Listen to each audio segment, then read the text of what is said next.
당신의 잃어버린 영광을 찾아드립니다. 성범죄 피해자 전문 한진아 변호사입니다. 요즘 들어 내담자들 중에 무턱대고 고소전 합의를 진행해달라고 하시는 경우가 있는데요. 저는 이때 고소전 합의를 할 만한 사건이 아니라고 생각이 되면 정중히 피해자분들께 그런 상황을 이해하실 수 있게 설명을 드리고 그냥 돌려보내는 경우가 많이 있습니다. 이미 고소전 합의에 대해서는 여러 차례 동영상을 올려드렸던 것처럼 성범죄 피해를 입었다고 해서 함부로 시도하셔서는 안 됩니다. 왜냐하면 고소전 합의를 피해자 본인이나 지인께서 무리하게 진행하시다가 공갈죄, 무고죄 등으로 욕고소를 당하는 사건이 많아지고 있습니다. 최근에도 내담자 중에 처음에 가해자로부터 합의금 명목으로 일정한 금원을 받았는데 또다시 피해자의 어머니께서 추가 합의금을 요구하시다가 공가임수죄로 고소를 당하신 분이 오셨습니다. 제가 너무 답답해서 도대체 어떤 상황인지 몇 가지 여쭤보았는데요. 우선 기존 합의가 강요나 회유 또는 기망에 의해 이루어진 경우와 같이 합의 과정에 문제가 있었냐고 여쭤보았습니다. 최초 합의를 무효화할 만한 사정이 있는지 파악하기 위해서였는데요.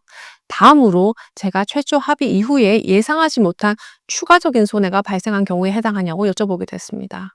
왜냐하면 합의 이후 외상후 스트레스 장애, 즉 PTSD가 심각하게 발현되거나 정상적인 사회생활이 불가능하게 되는 등 합의 당시에는 예측하지 못했던 특별한 손해가 발생한 경우 추가 피해 보상을 요청해 볼 만한 근거가 될 수도 있기 때문입니다. 그러나 기존 합의의 효력을 부인하거나 추가 합의금을 받을 수 있는 경우도 매우 예외적이라 할 수 있기 때문에 법리적으로 그 근거를 잘 정리하여 매우 조심스럽게 주장을 하셔야 됩니다. 문제는 내담자의 상황은 어느 경우에도 해당되지 않았습니다. 그렇다면 제가 왜 추가 합의금을 요구하였냐고 여쭤보았더니 합의금을 받았는데도 너무 억울해서 합의금을 더 달라고 했다는 것입니다. 이처럼 성범죄 피해자가 가해자에게 합의금을 요구한 경우 언제 공갈죄가 성립될 수 있을까요? 판례는 가족이나 직장에 알리겠다, 인생을 망가뜨리겠다 등과 같이 상대방에게 공포심을 일으킬 만한 해악을 고지하는 경우 공갈죄에 해당될 수 있다고 판시하고 있습니다. 그리고 피해에 비해 터무니없이 높은 금액을 요구하며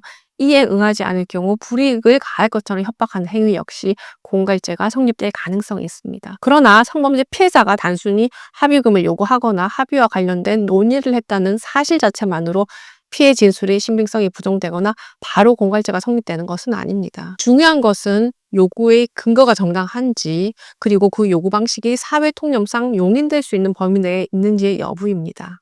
물론 피해자들께서 처음부터 무리한 합의를 요구하는 경우는 드물다고 생각합니다. 다만 피해자나 그 가족들이 합의를 논의하는 과정에서 가해자가 전혀 반성의 기미가 보이지 않다 보니 순간적으로 홧김에 무리한 요구를 하거나 협박성 발언을 하는 경우가 종종 있습니다. 그래서 고소전 합의를 하시고자 한다면 평정심을 갖고 차분하게 원하는 조건으로 합의를 이끌어내셔야 하는데요. 이것이 자기 일이나 가족의 일이 되면 차분하게 대응하기가 어렵습니다.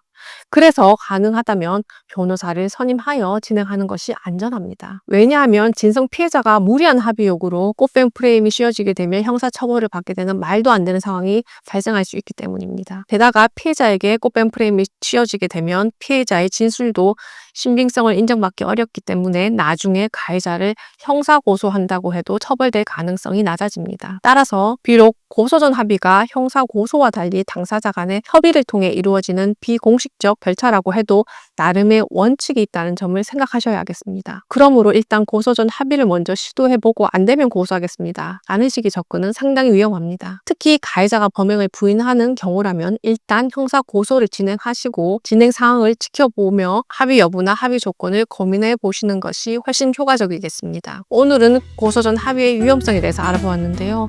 저는 우리 피해자분들 홀로 외로운 길 가지 않도록 함께 하겠습니다. 다음 영상에서 또 뵙겠습니다.